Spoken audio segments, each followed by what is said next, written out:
Now, maybe you were such a person. Maybe you were a person that wasn't very religious at all. And you were living life like the rest of your extended family. But something came in your heart and you said, you know what? I'm going to take this guidance seriously. I don't know how it happened. Maybe Allah made it happen through some YouTube video. Or it happened through some khutbah you heard, or a friend, or however it happened. But you decided to make a change for the better in your life. And when you start changing the behavior in your life, the first people to see a change in you will be your own family. They will notice it. They will notice that you're not the same anymore. You don't talk the same, you don't act the same, you don't go to the same places, you don't even have the same friends anymore. And this necessarily happens. When you take a turn towards Islam, necessarily you start losing friends.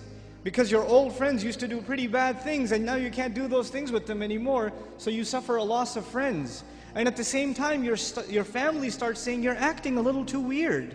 And for the young man, the family might even say, what's that thing on your face? You forgot to shave? What happened to you? And the girl starts wearing hijab and the family might even be in shock. And this is a Muslim family, mind you. They'll say, take that thing off your head. You're going to go out to the wedding looking like that? I can't sit in the car with you like that. What do you think we are? Who do you, all of a sudden, you're the Islamic role model? Who died and made you Shaykh?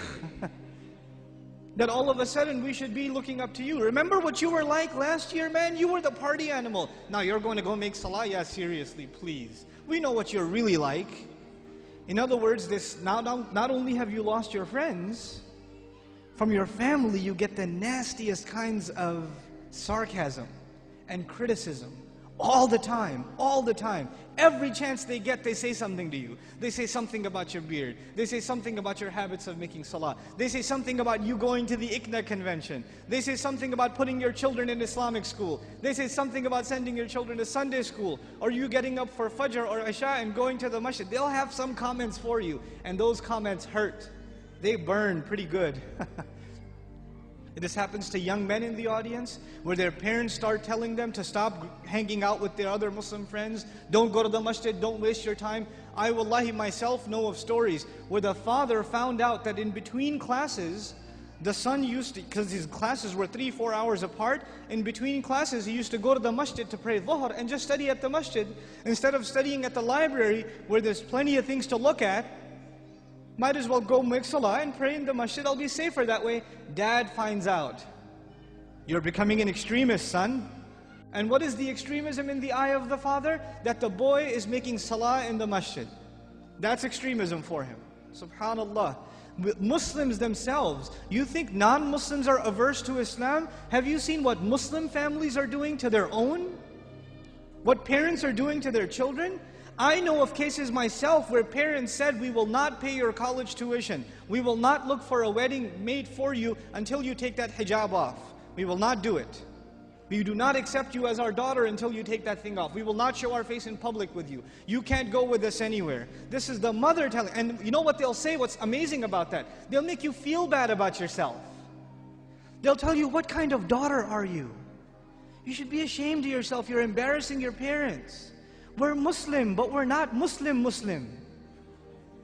We're not those kind of Muslims. That's not how we do things in our family. That's what they'll say. Our family is different. We don't do things like that in our family. That's those masjid people. Don't be like those masjid people. That's what they'll say. And you know what's amazing about that? If you look at a portrait of your great-grandparents from back in the day, good old great-grandpa's got a big old beard and you can't even see grandma's face. So who's being true to the family and who's an embarrassment to the family? See, this is Muslim families today. And you're in the midst of all of this. And you know what happens? Because you've made a decision to turn towards Islam, if an enemy of Islam came to you and said, abandon your religion, you would say, oh yeah? I'm going to be even more committed. You would become energized in your zeal for the religion when the enemy attacks Islam. We'd get even more fired up. Muslims get fired up in the craziest of ways. Somebody draws a cartoon about the Messenger ﷺ and Muslims go crazy and they'll burn some other guy's car up or break somebody else's because they're really angry.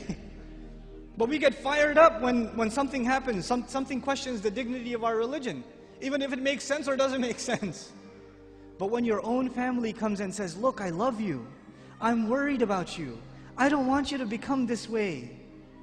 This is the way of the people who fail out of college, who don't have a career, who have miserable lives. I don't want you to fall into this extreme. Somebody is putting you under their influence. You need to get away from them.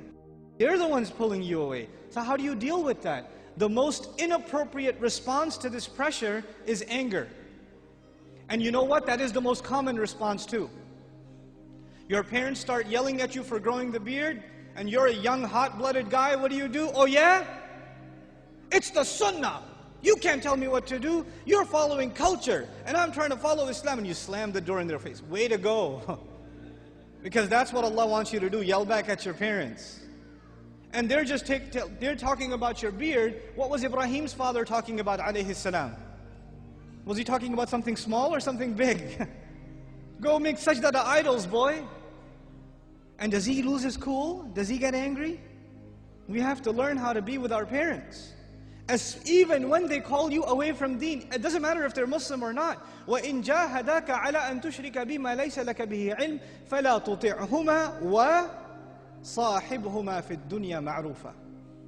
Allah Azza wa Jal tells us, if they struggle against you to make you follow what they themselves have no knowledge of, don't obey them, while at the same time accompanying them in the most dignified fashion.